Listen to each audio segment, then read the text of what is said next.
हमारे चैनल को सब्सक्राइब कीजिए और बेल बटन दबाना ना भूलें।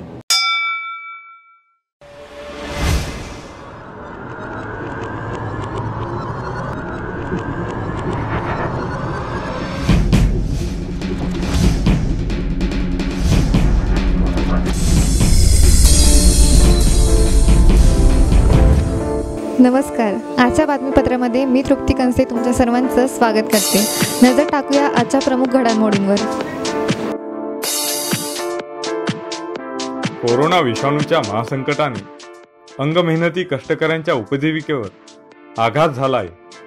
हाताला नाही काम, ताटात नाही अन्न, आम्ही जगायचं कसं असा प्रश्न घेऊन व आपल्या प्रमुख मागण्या मान्य व्हाव्यात यासाठी दगडखाण असंघटित कामगार विकास परिषदेचे महाराष्ट्र अध्यक्ष ॲडव्होकेट BM रेगे यांच्या नेतृत्वाखाली पुण्याच्या कामगार आयुक्त कार्यालय येथे 6 ऑक्टोबर 2020 रोजी हजारो असंघटित कामगारांनी सत्याग्रह केला। यावेळी महिला कामगार मोठ्या संख्येने उपस्थित होत्या।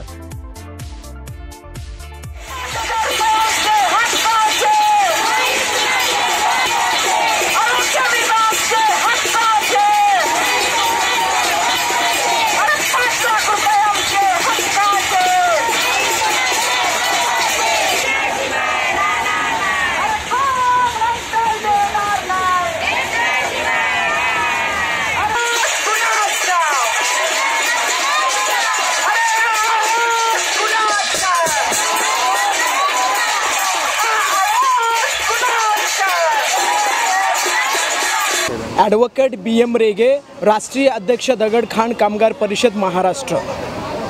महाराष्ट्र इमारत व इतर बांधकाम निधी आणि गौण खनिज विकास निधी ह्या दोन्हीही निधी खरं तर कष्टकरी असंघटित यांच्या विकासासाठी, यांच्या प्रगतीसाठी हा विधी निर्माण केलेला आहे। पुणे आणि महाराष्ट्र हे संपूर्ण देशामधलं एक नंबरचं देश आहे, राज्य आहे की जिथे अधिकाधिक असंघटित कष्टकरी काम करतायत आणि म्हणूनच बांधकाम क्षेत्रातून कोट्यावधीचा सेस या महाराष्ट्र शासनाला मिळतो। कोट्यावधीचा खनिज विकास निधी या महाराष्ट्र शासनाला मिळतो। कोविडचा हा जे संकट येऊन आज 7 महिने झाले तरी सुद्धा महाराष्ट्र सरकार, महाराष्ट्राचे सन्माननीय कामगार मंत्री, उपमुख्यमंत्री, मुख्यमंत्री आणि कामगार विभागाचे सर्व आयुक्त लोक आतापर्यंत झोपलेले आहेत का? जागे व्हा याच्यासाठी कष्टकरी आज ताटल्या हातामध्ये घेऊन त्यांच्या दारामध्ये आलेले आहेत। या निधीमधला कोट्यावधीचा निधी इतर राज्यांनी कामगारांना 5,000, 4,500, 1,000, 15 किलो गहू, 20 किलो तांदूळ मोफत स्वरूपाचं इतर राज्यांनी दिलं। परंतु विकसनशील महाराष्ट्र, ज्या महाराष्ट्राला सर्वात जास्त GDP आणि कॅपिटल असणाऱ्या एकाही कष्टकऱ्याला 1ही रुपया या महाराष्ट्र शासनाने दिलेला नाही आणि मोफत अन्य तर दिलंच नाही। हजारो या बांधकाम मंडळाचे सदस्य आहेत। या सदस्यांना या अनुदानापासून, अन्नधान्यापासून वंचित महाराष्ट्र शासनाने का ठेवलं? अडाणी समाज हा जागरूक समाज नाही असं राज्यकर्त्यांना जर वाटत असेल तर त्यांचा हा चुकीचा समज त्यांनी बाहेर काढावा। कष्टकरी समाज महाराष्ट्रातला जागा झालेला आहे। तुमचे नियम पाळत आम्ही 7 महिने गप राहिलो, परंतु हाताला नाही काम, ताटात नाही अन्न, जगायचं कसं? अन्न आमच्या हक्काचं आहे, अनुदान आमच्या हक्काचं आहे, तुम्ही हे आम्हाला दिलं पाहिजे, नाहीतर आजाराने मेलेलं बरं, खरं उपाशी मरणार नाही अशा प्रकारचा निर्धार करून या ठिकाणी हजारोच्या संख्येनं कामगार ह्या आंदोलनात उतरलेले आहेत। आमची पहिली मागणी आहे या निधीमधून महाराष्ट्र शासनाने प्रत्येकाच्या खात्यावरती मार्चपासून जोपर्यंत हा आजार टिकून राहणार आहे तोपर्यंत प्रत्येकाच्या अकाउंटला 5,000 दिले पाहिजेत। प्रत्येकाला मोफत मध्यान्ह योजना लागू केली पाहिजे।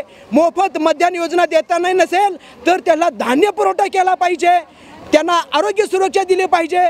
ज्या कामगारामध्ये कामगार जो ह्या कोविड आजाराने मेला असेल तर त्याच्या कुटुंबाला 5 लाखाचा निधी दिला पाहिजे।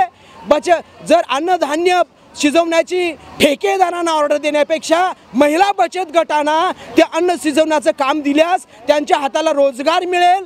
आता कोविडमुळं त्यांच्या हातातून महिलांच्या हातातून कामं निसटलेली आहेत. धुणं भांडी करता येत नाहीत, शेती जाणता येत नाही, बांधकाम साईट्स बंद आहेत, दगडाच्या खाणी बंद आहेत. अशा वेळेला महिला भगिनींनी जायचं कुठं? अनेक कष्टकऱ्याच्या कुटुंबामध्ये महिला भगिनी ही कुटुंब प्रमुख आहे. अशा स्थितीमध्ये प्रत्येक महिला भगिनीला सदस्याला 20 ते 25 हजाराचं अनुदान देऊन त्यांना स्वयंरोजगारासाठी त्यांना चालना दिली पाहिजे. विद्यार्थ्यांच्या शिक्षणासाठी आता सध्या सगळ्या शैक्षणिक संस्था मोडकळीस आल्या, बंद पडल्या.